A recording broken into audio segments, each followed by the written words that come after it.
Hey designers, I am so excited because today I have Whitney Cernak with me, and we did this fantastic interview for the craft and design event. So I invited her back because I thought that those of you who were unable to make the event but are here on the podcast would love hearing from her. Welcome, Whitney. Thank you for having me. I'm excited I get to do it again. I know this is really fun. And those of you who are on the YouTube channel, you should see how cute Whitney is. She's like got some big, bright, happy earrings and lavender sweaters. She's just looking so cute. Okay, so Whitney, we kind of talked in the interview we did for the craft and design event. We talked about the crazy transition you made from like having a traditional job to basically making this decision that you could make money off of YouTube. Although I guess I hmm should ask you, did you really think you could make money off of YouTube? I think you did, right? Or Yeah, not necessarily when I started. It was kind of just like a side thing. But then when it came to the point of, am I going to try to do this full time? I kind of had proof of concept that it could be something that could be, more lucrative than just like a little extra spending money, or just a creative outlet. So yeah. yes and no. So let's backtrack a little bit. Whitney, will you tell everybody your YouTube channel? Sure, it's called Whiskey and Wit. Yeah. And how'd you come up with that name? I get that question. People are like, what does this have to do? And like, part of me is like, I wish I would have put DIY in there, but also it gets the conversation started. So I really like it. It was actually the name of my wood sign, like custom craft business. I got a Cricut in 2016 when I got engaged and I got married the following year.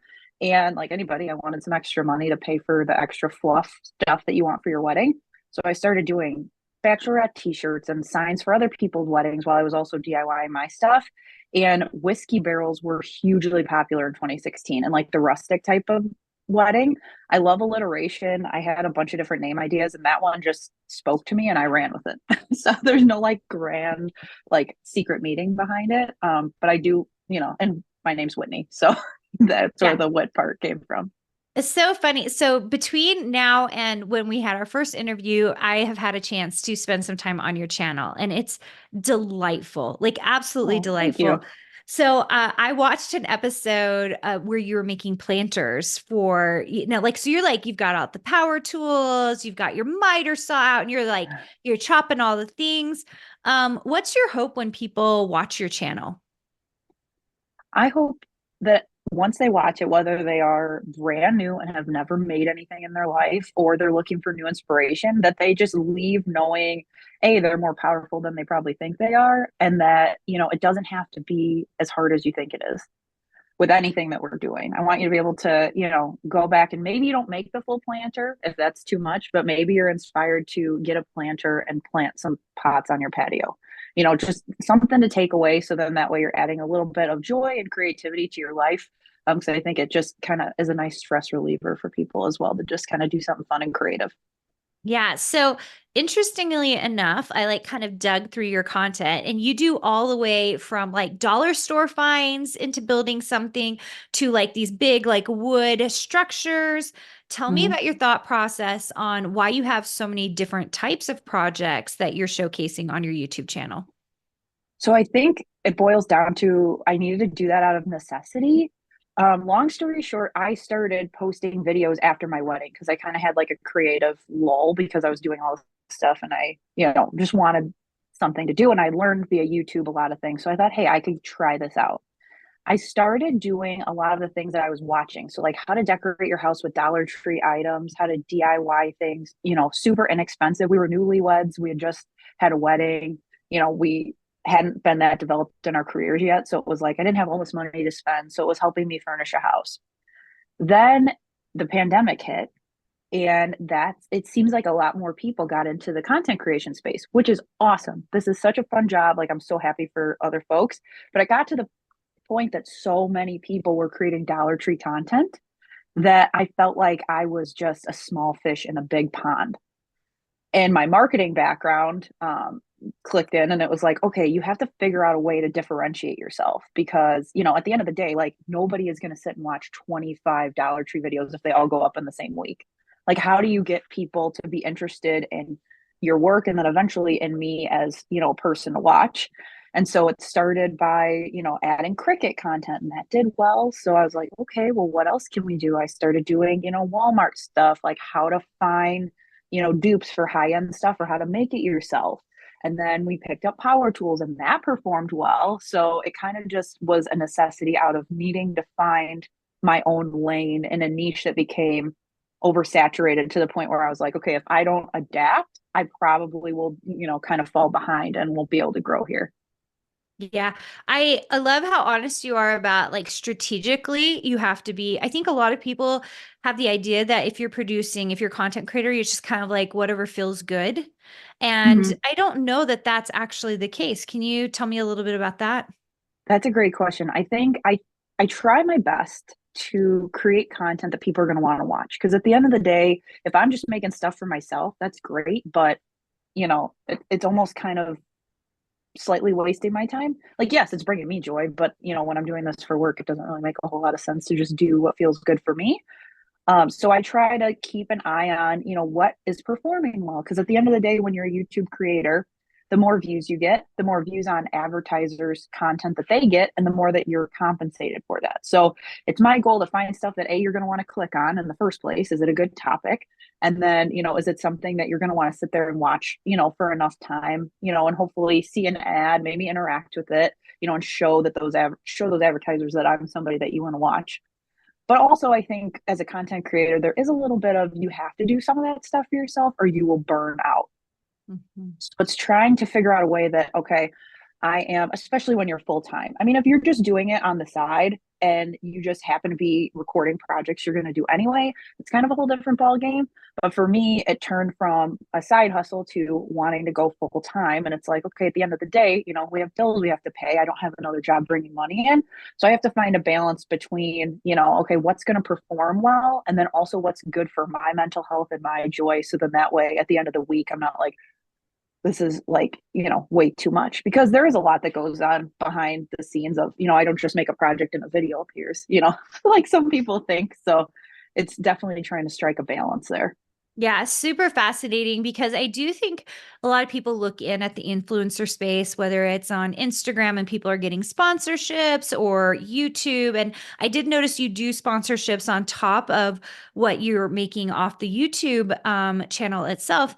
And I think a lot of people think like you have to be monstrously big, like Mr. Beast, in order to make money. But that's really not the case. Is that, I mean, that's what you found. I think that's what I've found because I have a very tiny following and we make Yeah, money off of YouTube, which is very fascinating. totally. I think there's an opportunity for all different sizes of creators. um, Not every creator is the same size, but every creator has a unique voice, and at the end of the day, brands want to work with people that are authentic and they have communities that resonate with what they're sharing. And I think there are a lot of brands out there that also will reach out, and it may not be a good fit.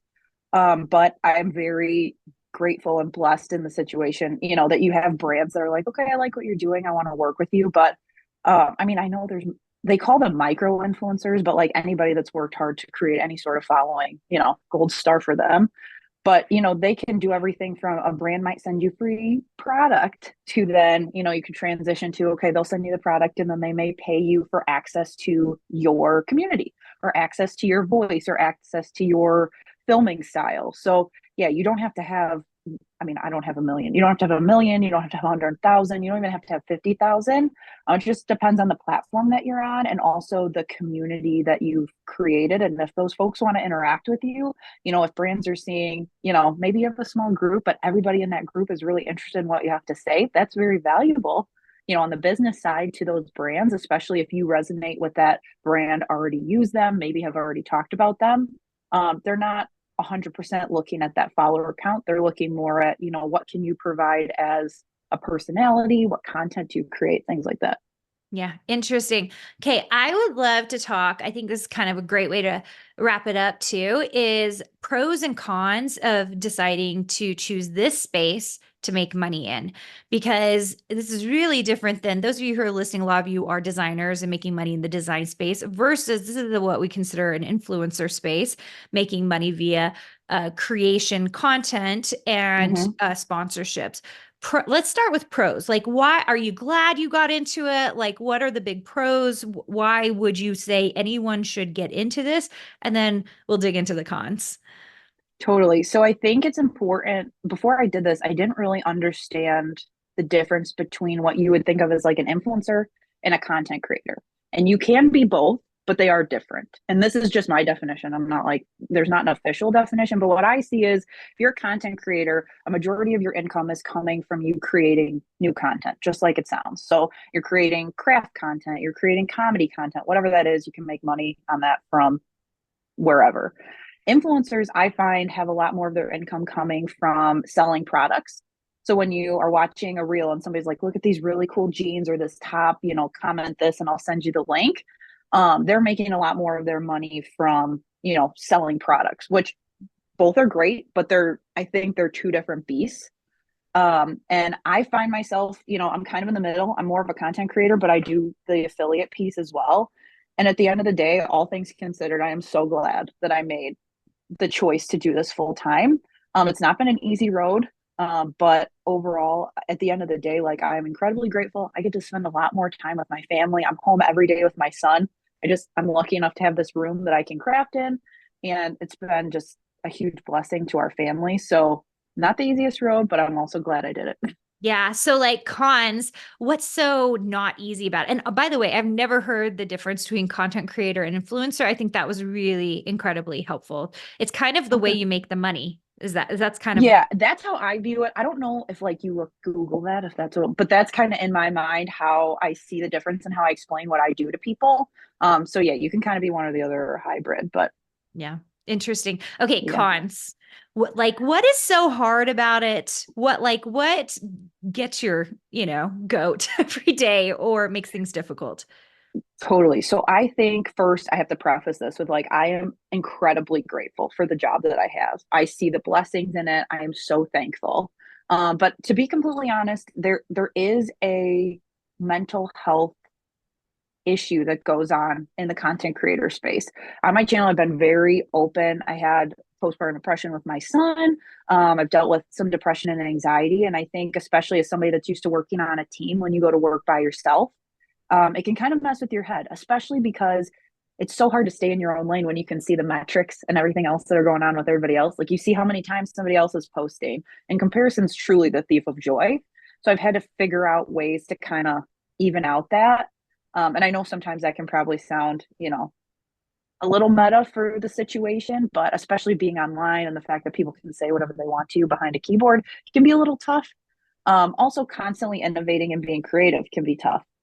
Having to stick to a schedule because, if you don't put content out, you're not making money.